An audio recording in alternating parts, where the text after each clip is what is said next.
Welcome to this week's edition of Washington Policy on the Go, the official podcast of Washington Policy Center. This is David Bose, Communications Director. Today's episode focuses on young professionals. Moderating the interview will be Lonnie Hinton, a Young Professionals Advisory Board member, interviewing Paul Guppy, the Research Director of Washington Policy Center, about the various ballot measures and other issues at stake, both statewide and in a couple of major localities. This interview is approximately 40 minutes. Hi, my name's Lonnie Hinton. I'm with Washington Policy Center's Young Professionals Board. I'm also a lawyer and now an amateur podcast host. And today we're joined by Washington Policy Center's Paul Guppy. Hi, Paul. Thanks for joining us. Hi, great to be here. Paul, can you tell us a little bit about your work with Washington Policy Center and what you do here? So I am the Vice President for Research, which means I run our entire research program. I've been working with the Washington Policy Center for 20 years now, so quite a while. And our program has 8 policy analysts who work for me and produce the intellectual and educational content of what we do. We are an independent research and educational organization, and I oversee that program, which is the writing, the media that we do, the op-eds, and the publications, and the topics we're going to be talking about today. Great, thank you. Well, I have to say I was extremely excited when I heard that I got to speak with you today and share a little bit of your story and really your expertise on what's on this year's ballot with all of our listeners. If you are new to Washington Policy Center's On the Go podcast, this is our special monthly feature for young professionals. If you are under 40 and don't belong to WPC's YP group, you better get started now. Washington Policy Center has several membership levels, several of which accommodate young professionals. You will get access to all of our quarterly events, our interesting speakers, all of Washington Policy Center's research online and in hard copy. So make sure to check us out online at washingtonpolicy.org. So this is an exciting time for the Washington Policy Center. We're coming off of our annual dinner event. We had Western Washington's annual dinner event at the Bellevue Hyatt, which featured Ben Carson, Newt Gingrich, and Saul Spady. Huge turnout, way exceeded expectations. Paul, what were some of your favorite takeaways from this year's event? Well, it was a high-energy event. It was really a lot of fun. We had 1,200 people in the ballroom at the hotel. We had another 300 young professionals kind of down the hall in an associated event. We did have Kimberly Strassel. Ben Carson, it turned out, couldn't make it.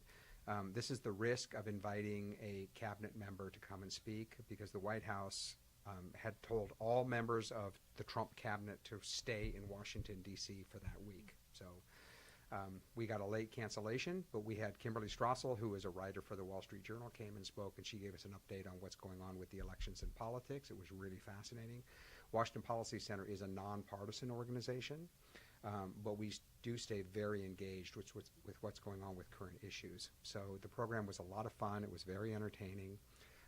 And there was just a huge amount of energy in the room. We also have virtually all generations. So there are very senior people there who have been engaged in public policy for decades. They're all talking to each other. It's like a big reunion. And we have a lot of young people there as well. So it's a great mix, and I think people really had a lot of fun. We do this as an annual event, and everyone said that this is one of the best dinners that we've done. I agree. I go to a lot of events, and I think this is probably my 5th annual dinner, and I think it was my favorite. Saul spoke to the Young Professionals room, and it was just an electric energy. We really appreciated a lot of the ideas that he brought. They were new ideas. Maybe a couple of them might have made some of you squirm. But if you'd like to hear more from Saul, we are working to get him on our December podcast, so stay tuned for that. In addition, we're keeping a lot of this momentum moving by having more events later this year. One of them is the South Sound Happy Hour. That event will be taking place on Wednesday, November 14th from 6 to 8 p.m., so after work, at Dystopian Brewing Company in Tacoma, Washington. Washington Policy Center is actively working to expand its reach throughout Washington state, so if you live or work in the South Sound, I encourage you to go to this event. It will be featuring Senator Hans Zeiger from the 25th Legislative District on how will November's election results affect legislative priorities for the Senate, as well as Jim Bullinger, president of Patriot Fire, on why free market from a local business perspective. Be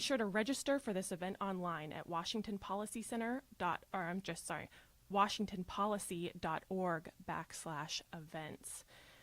In November, the Young Professionals Board will be interviewing potential new members. So if you are interested in becoming more involved with WPC, or maybe you know someone who would make a great addition to our board, please contact us directly and we will be reaching out to them soon.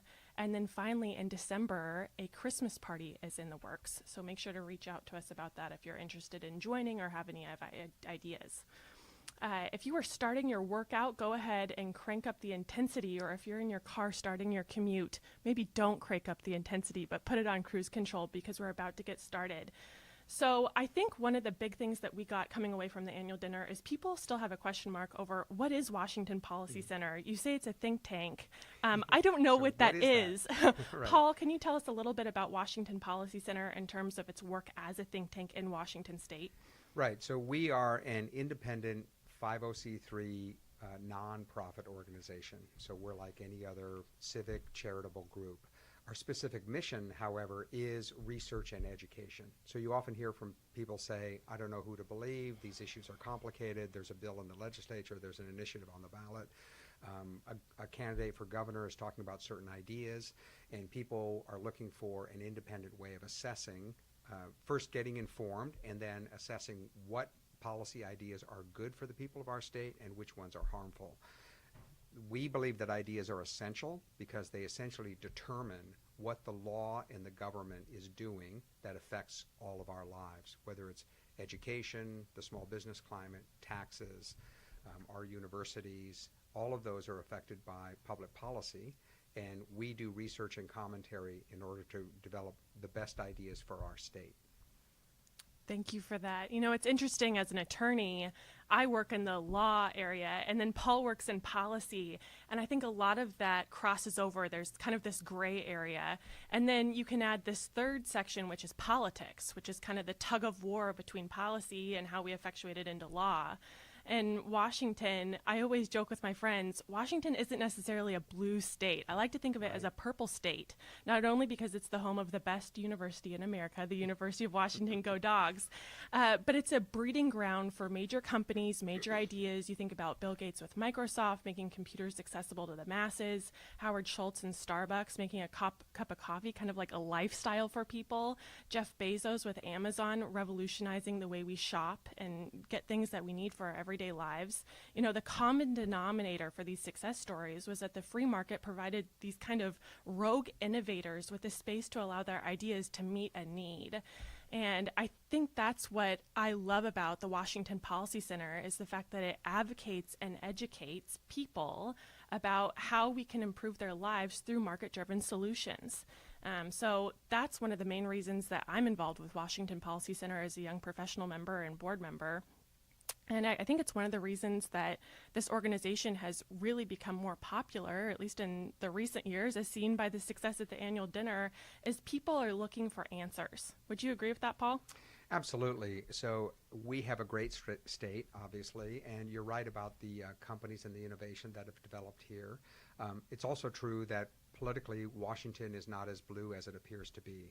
So we do a lot of work in eastern Washington, in smaller communities, and people really want an open and free, low-tax environment where they can pursue their dreams and raise their families, get an education, and build a great life for themselves. So that's true across our entire state.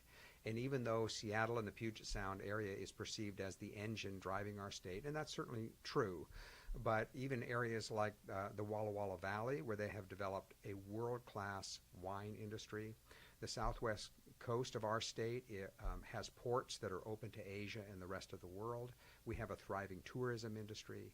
So it's not just the Seattle high-tech hub, as exciting as that is, but there's also a lot of small manufacturing. There's a lot of trade. Agriculture is a huge part of our state. And what ties all of these together is people want to operate in a governing environment that allows them the freedom to pursue their dreams. And so that's where public policy comes in, to make sure that government is actually working for people and not just erecting barriers that block people from achieving what they want to do. That's great. And today we're going to take you on a journey. We're going to step away from partisan politics and dig into the policy of some of the initiatives on this year's ballot. So we are going to walk through the 4 statewide initiatives as well as 2 city initiatives, one for Seattle and one for Spokane. Paul obviously has a full breadth of experience on these areas and a lot of knowledge and wisdom to share, especially with our young professional members and voters. And so, Paul, can you walk us through kind of the high points of our first initiative, 940 on police training? Right. So there are 4 statewide initiatives this year, and this first one, Initiative 940, would require more sensitivity training by law enforcement, de-escalation tactics, and try to reduce violent interaction with the police. It would also, a little more controversially, lower the standard for suing a police officer who may injure somebody in the course of performing their duty. So this has been a problem in the courts where some people say it should be easier to sue the police. Other people are concerned that the police need to have the support to do their job. So that this initiative would change the standard for convicting a police officer who possibly shot someone or injured somebody in the course of doing their job.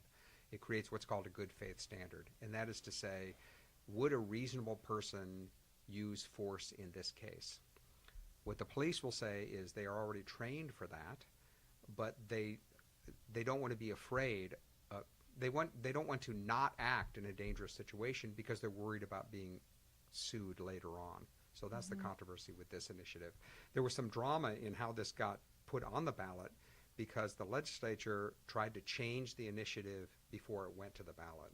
And the courts put a stop to that immediately. That was earlier in the spring. So regardless of the topic, it was kind of interesting that we've had the direct initiative process in our state for 100 years. And this was one of the first time when the legislature tried to monkey with the initiative. They tried to change the text of it before it went onto the ballot. And the court stepped in immediately and put a stop to that. So the initiative that we are voting on now, that I just described briefly, is the original text that was introduced. So there was quite a fight in the spring over what would actually appear on the ballot.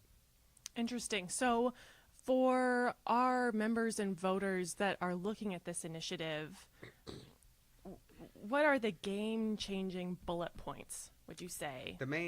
Great point. The main point is that one I mentioned about lowering the standard for suing the police. So what voters are being asked to do is to make a judgment. Is the current standard that we have now, which basically says that if a police officer is acting in performance of his duty for the public safety, he's protected from lawsuits. That's what we have now. What Initiative 940 would do is essentially lower that standard to what's called a good faith or reasonable person standard. That's a technical term, but what it means is it would be easier to criminally charge a police officer for actions he takes in the performance of his duty. All right, thank you. It's a tough question. Right. Moving on to the second initiative on the ballot, 1631, to impose a state carbon tax on energy use in Washington. Paul, I read a little bit about this initiative, and what really kind of struck me was, number one, it doesn't necessarily apply to individuals and businesses alike. And then number two, is it really a tax? It seems like they're kind of dancing around that issue a little bit. Well, yeah. So for communication purposes, the sponsors of Initiative 1631 are avoiding the term tax. They want to call it an energy fee. But of course, for all of us who will have to pay it eventually, that doesn't make any difference. So what Washington Policy Center does is cut through these kind of jargon labels and we have a very strong plain English standard when we're explaining these ideas. So all of our policy analysts are required, in fact, and I require it, is that you have to be able to understand whatever idea is being proposed. In the case of Initiative 1631, it is a carbon tax.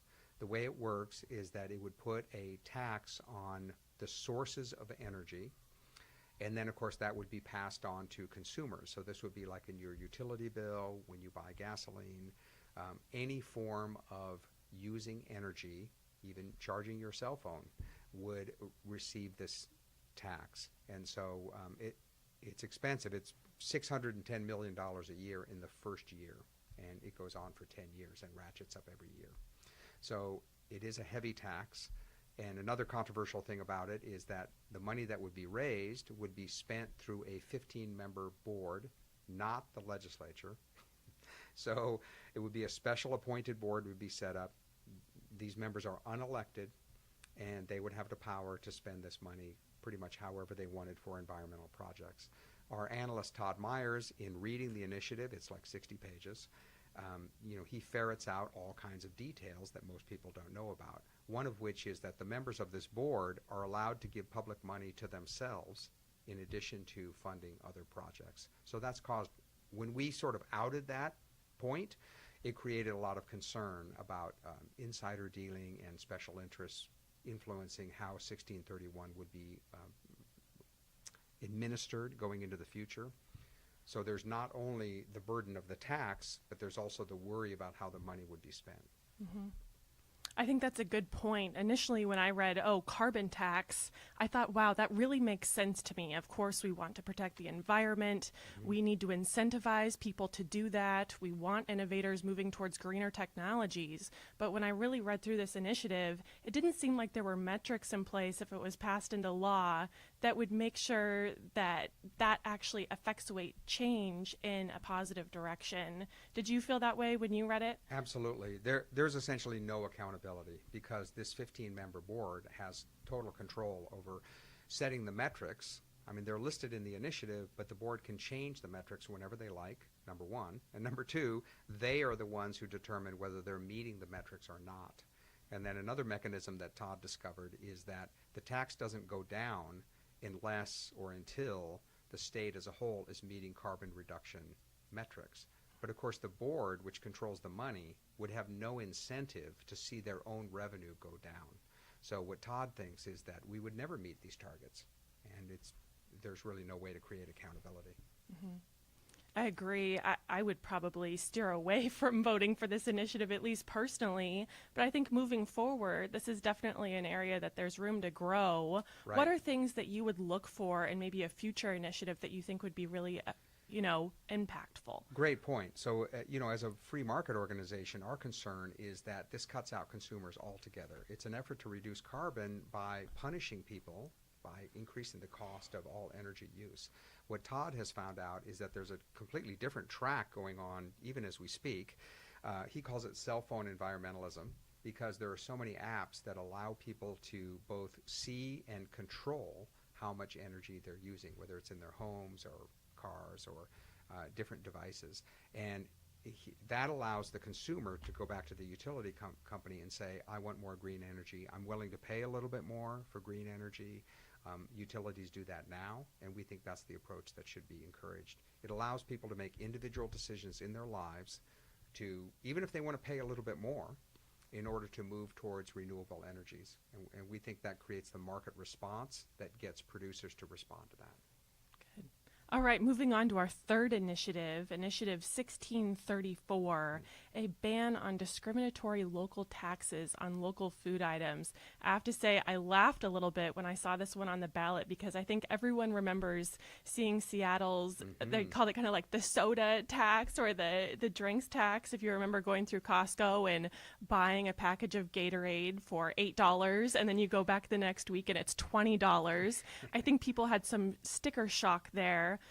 Paul, can you tell us a little bit about this initiative? Yeah, it's just that simple. And this is where life as an analyst gets to be kind of fun because Jason Mercier, who's our budget expert, he already knows this topic backwards and forwards, but he read the initiative, which probably took him 5 minutes, and he quickly determined that this is an anti-soda tax initiative. So it's completely prompted by the experience in Seattle. This initiative does not repeal the tax in Seattle, but what it does is set a provision in law that says that no local jurisdiction, county, city, can impose its own tax on food items. So this is groceries that you buy at the store. And it's very straightforward. Washington State also has a tradition that goes back to the early 80s of not taxing food and not taxing prescription medicines. So our biggest concern about the soda tax in Seattle was that it was eroding away this principle, even though soda's not good for you, okay, it's kind of like a sin tax. But our concern was, well, you're starting down that list of things which the government is saying are not good for you, and they're starting to tax food. And it was that policy principle that we wanted to preserve in our state. Other states they have a sales tax on grocery, fine for them. But one principle in our state is that essential things for your life, like prescription medicine and groceries, should not be subject to the sales tax, and that's what 1634 does. Mm-hmm. I think that's a good point, and I like that you highlighted that this only applies kind of on the local city level. Mm-hmm. It's not the state level, so it's more limited in scope. It is, and now the state doesn't tax groceries either, which is good, but at the state level, that is a policy that is determined by the legislature, and they are responsive to the voters. So we're not so concerned. We know, we track the legislature very closely. One of our tests is this vote a career-ending vote for some state lawmaker? And the answer is, if you try to tax groceries, you will probably no longer be a state legislator. And so we like that response from the public. The same is true of a state income tax. It doesn't matter how many official rules that you write down. What really gets government's attention is if they feel they're going to lose votes. And so that's the best safeguard that we have. Agreed. On to our fourth initiative, Initiative 1639 on firearms regulation. When I read this one, it came off as a little bit complicated and very controversial. Paul, Yes. What did you think of it? It is super controversial. It also has many moving parts. So unlike the grocery one that we just discussed, it took quite a while to figure out exactly. You have to sit down and diagram out exactly what provisions and what it would do. So 1639 has several moving parts, but they all move in the direction of restricting firearms ownership. So it's presented as a public safety measure, but it's entirely targeted towards people who either someday want to purchase a firearm or who legally own a firearm. It is not targeted towards lawbreakers, and that is the main objection that we're hearing from the gun rights groups, is that ordinary citizens going about their business, if they have a firearm at home, they would be subject to this initiative, and that worries people. Also, we mentioned different communities across the state. So while in the Seattle area, firearms ownership is not a big deal, but across eastern Washington and the southern part of the state, it's just a normal part of life for where a lot of people live. Getting down to the details, what Initiative 1639 would do is declare that virtually every rifle in the state is a quote assault weapon. So assault weapon is not a legal defined term. It's just a phrase.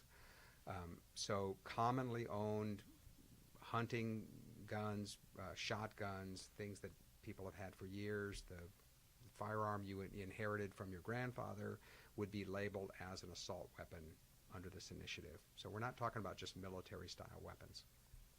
The other part of it that's controversial is about requiring that firearms be locked up, be secured. Every firearms course teaches this. This is just a basic safety thing. It's the same for firearms owners. This is the same common sense that you use with your car. Cars can be dangerous, so you need to handle them safely. Legal gun owners feel the same way about their firearms. Keep them secure, keep them locked up. What Initiative 1639 does is criminalize a person whose firearm is stolen and then used by somebody else in a crime. That is probably the greatest worry in 1639. So it creates a new crime in state law called community endangerment. And what that means is that if you have a firearm at home, even if you have it locked up, somebody breaks in, steals the firearm, and then goes and uses it later in a crime, the original owner can be held liable for that to some degree, like up to a year in prison. There are provisions in the initiative that say that if the firearm was secured properly, then you're immune from that prosecution. But it's not exactly clear what And I read the thing carefully. I did this analysis. So I'm reading through it, and I'm thinking like, okay, if I have a gun at home for home defense, what does locked up mean? It's locked in my house. Maybe I have it locked in a gun safe. You can have a trigger lock. You can have a cabinet. But the initiative doesn't make it clear what secure means. So the biggest objection we've heard from, again, gun owner groups is they don't know whether they've complied with the law or not, or you might get in trouble in the future because your firearms were stolen and then used by somebody else. Wow, great points. It's interesting. I'm from a more rural area where guns are really seen as tools, and people have a really healthy respect for them. But with that respect comes a lot of experience because you're with them all the time. Duck hunting, being out on major pieces of property where you need to protect yourself. So it'll be interesting to see if this is actually put into law, how they'll be able to carry it out, especially in the more agricultural areas of Washington. I definitely got the sense that the people who wrote this initiative are not very familiar with sort of gun culture. So, and I don't mean that people in rural areas are crazy about guns, but as you pointed out, it's just a tool that they have around. And there's a common sense idea that they are dangerous and you need to be careful. And these are taught universally. And again, it's no different than someone who lives in an urban environment who has something dangerous around. We all know what that is. And then the second group, which I think the initiative sponsors might not be aware of, is there are a lot of urban people who would never publicly say that they have a firearm, okay? But they live alone or they have family members that they want to protect. And I know for a fact that there are a lot of people who live in cities who have usually one firearm in their home, maybe in their car, maybe they have a concealed carry permit. They do not advertise this. They do not think of themselves as Second Amendment people, but it's a little bit like safety insurance. They just want to have a way at home for self-defense. And that is the main objection to 1639, is that it makes self-defense harder. Mm-hmm. All good points. Okay, now moving on to our two city-specific issues. We have Seattle's 2018 Family and Education Levy. Paul, when I read through this, it hit me as kind of like a secret property tax or something like, okay, if I'm renting, maybe it's going to be folded into my rent. If I own a condominium, it's going to be rolled into my HOA dues. How are they sneaking this in? And they're doubling what was there before. So this is kind of sneaky because the Families and Education Levy is a city tax that goes to the schools. So that is very unusual across America. We only know of one or two other examples of cities that impose a special property tax, which is then used to pay for education programs. Because as you know, in Seattle, we have a school district, we have school levies. The schools in Seattle receive state money already from Olympia, and this city Families and Education Levy is on top of all of that. So Seattle already spends $18,000 per student in the regular schools. This special property tax, as I said, is in addition to that.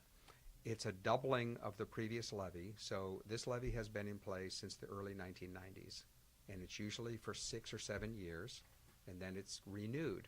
So we are up for renewal. It's passed by the voters every time. And in this case, they're doubling the amount of the tax to $636 million, which that number doesn't mean much to people, but it adds about $250 or $300 to the cost of the property taxes that people are paying. The other principle in economics, which most people don't notice, is that everybody pays property taxes because property taxes makes everything more expensive. Even a nonprofit like the Washington Policy Center, when we're dealing in the economy, every transaction that we do with another contractor or another group has the property tax built into it. So for example, you were mentioning our dinner. Okay, well, we held it at the Hyatt Hotel. The Hyatt Hotel has to pay property taxes. So that makes putting on our dinner more expensive, just as an example. And you mentioned renters and people who pay homeowner dues and things like that. So we think of the property tax as being particularly burdensome and regressive because it falls hardest on low-income households, even if they pay rent. Whereas wealthy people, as you know, they don't particularly notice if their taxes go up. But it's middle income and low income people that get hit the hardest, single people. And it always makes me kind of laugh because separately, I'll see some city council member bemoaning the fact that housing is so expensive in Seattle, okay, that we have so many homeless, that Seattle is such an expensive place to live. And I feel like, sort of tapping that person on the shoulder and saying, well, you keep increasing the property tax. And this levy is an example of that. Yeah, I agree. Another thing that stood out to me on this one in particular was, okay, it's great, we're putting more money towards education, but what are the results? Yeah, I know a not lot great. of millennials listening now probably remember the standardized test, the WASL, and they have a new standardized test now, but since this levy was enacted and now it's up again, there hasn't been a dramatic increase in the quality of education that our students are receiving. Right. So that's a separate problem. So again, as an independent analyst, we ask exactly that question. The presumption of the people who are promoting the levy is, well, this is going to help kids. And so, well, okay, we're all for that. Can you show us how that does it? Especially since the levy has been in place for 28 years. So our question is, are graduation rates better? Are reading and math scores better? You mentioned the WASL, which was around for years, and then it was canceled. So our question is, if these programs are so great, how come they haven't produced better results? The other comparison we make is the spending that's done through online education or private schools or charter schools, which all spend much less money than $18,000 a year and produce better results. And we looked into why that is. And the answer is that when families have greater flexibility and choice, obviously someone who's going to a private school, the family is very engaged, they're able to pay for that, great for them. But even with online schools and charter schools, which are part of public education, when there's more choice and engagement by the family, the education is much more effective for the child. The families and education levy through the city, we found, just gets poured into the bureaucracy. They spend it, definitely. I mean, they spend over $900 million a year in Seattle schools, but they don't always produce good results out of the other end.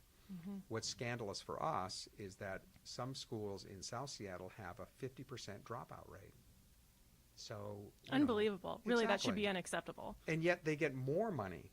So we definitely promote alternatives that allow families to choose a different way to educate their kids rather than just increasing taxes and adding more money. Okay, now for our last item on the ballot affecting Spokane voters, Spokane Public Schools Prop 1. Can you just briefly take us through this one, Paul? Yeah, I'll keep it short. It's a straightforward libraries and school bond issue. The thing is that Spokane schools, rather, has already been spending money on new schools. So there's a real question as to whether these facilities are really needed. In the case of libraries, in today's modern world, municipal libraries are finding that attendance is dropping. There's just less need for them. When you have instant access to the internet, when everyone carries around in their pocket the equivalent of the Library of Congress, okay, there's just naturally, I think we're entering an era when, the bricks and mortar building filled books that you walked into, the public library, is just less needed. And so the attendance numbers have been dropping. And so people in Spokane are raising the question, why are we raising taxes to pay for a public service that's not as needed as it was in the past? Agreed. All right. Well, thank you, Paul, for sharing with us about these different initiatives and propositions. And now I'd like to take a step away from policy, so we aren't allowed to say the P word anymore. I would love for our listeners to learn a little bit more about you. You have a tremendous career in policy, starting out in Washington, going over to Washington, D.C., working on the Hill for several years, and then coming back to join the Washington Policy Center. But you as a person, I think that's what young professionals are interested in learning about. Just quickly, what's a habit that you think has made you successful in your career? Okay, a habit. Well, this might sound obvious, but I love to read. So I don't know, if I had any advice to a person starting out in their career would be get into the habit of reading every day. Read things that are interesting, so it doesn't have to be labor, but particularly with people look at their phones all the time. They're online. That's all great. But sitting down and reading an article or a book or something that you just find to be interesting is just a really good habit for strengthening your mind. What book is on your nightstand right now? Oh, my goodness. Okay, I just finished a book about Socrates. Okay, Ooh. so that was just a little philosophical summary. It was short. And I just started reading a novel, a classic, which is The House of the Seven Gables by Hawthorne. Okay. But that's the reason I'm giving that as an example is that it's a case where you say to yourself, like, look, I'm just not going to be busy for a few minutes. I'm just going to sit here, read a book that I enjoy, just let the language flow, kind of get engaged with it. And because that greatly increases your skill in reading and writing, it expands your vocabulary, and it also makes you an interesting person. But for people who are looking for professional advice, I always say, try to read some articles or books. And then the last tip I'll give, is I print out articles on the internet instead of reading them on the screen, just to get away from the screen. So, agreed. Yeah. I So totally agree with when that. you're reading the printed page, it's just a lot more relaxing. All right, second one. Can you Okay. share with us both a high and a low from your career? Well, the high was probably when I got hired in my first job in Congress, which was a low-level staff position. I was legislative correspondent, which is a fancy word for the guy who handles the mail.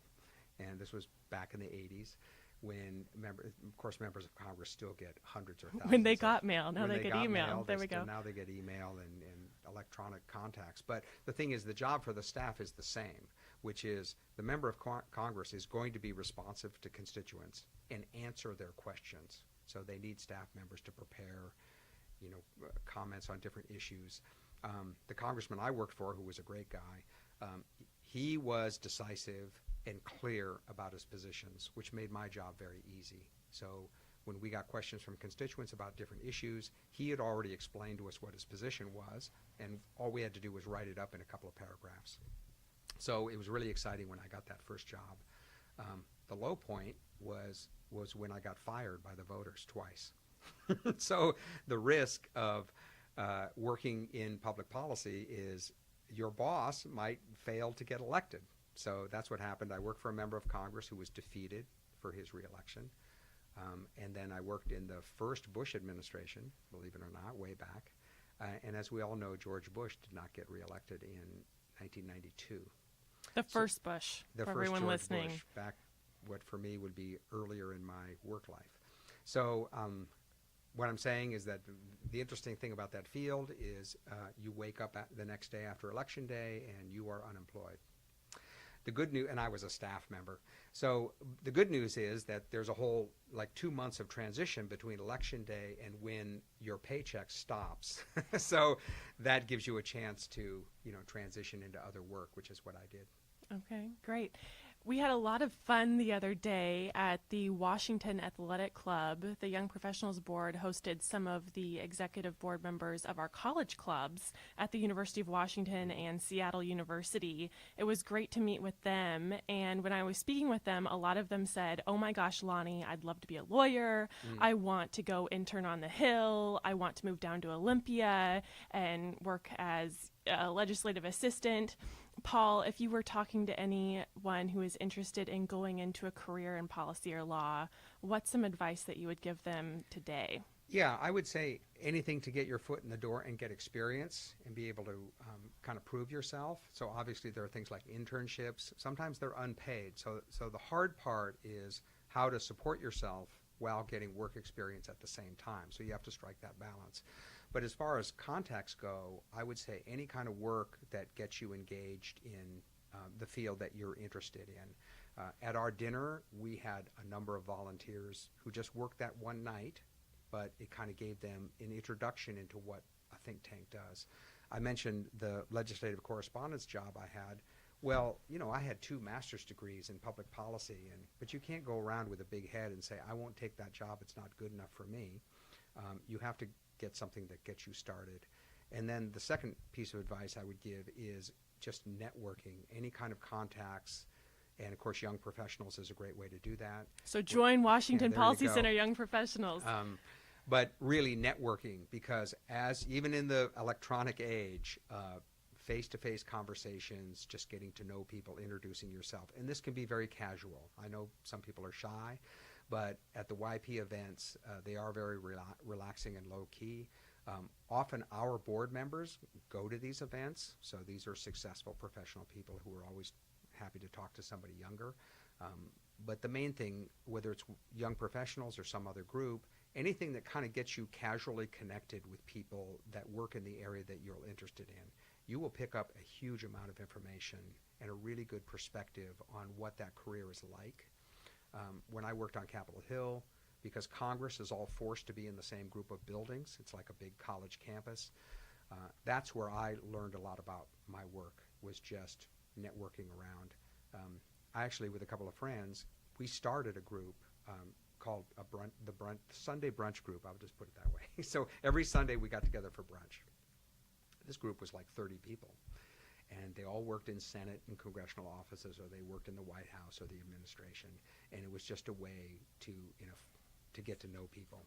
So I would encourage the same thing for any kind of social event that just helps you get connected. All right, well, you heard it from Paul. Go to Sunday Brunch. That's right. Again, this is a reminder to attend the South Sound Happy Hour on November 14th, and that the deadline to vote is November 6th. So make sure to vote, put it in the mailbox, do whatever you need to do to have your voice heard. Thank you so much for joining us on today's version of On the Go, the Young Professionals edition. We will see you next time. Thank you. Thank you for listening to Washington Policy on the Go, and come back next week for a new episode. Don't forget, if you enjoyed the podcast, share it with friends, and check out the Facebook page for Washington Policy Center. I'm David Bose, Communications Director for Washington Policy Center. Thank you for listening.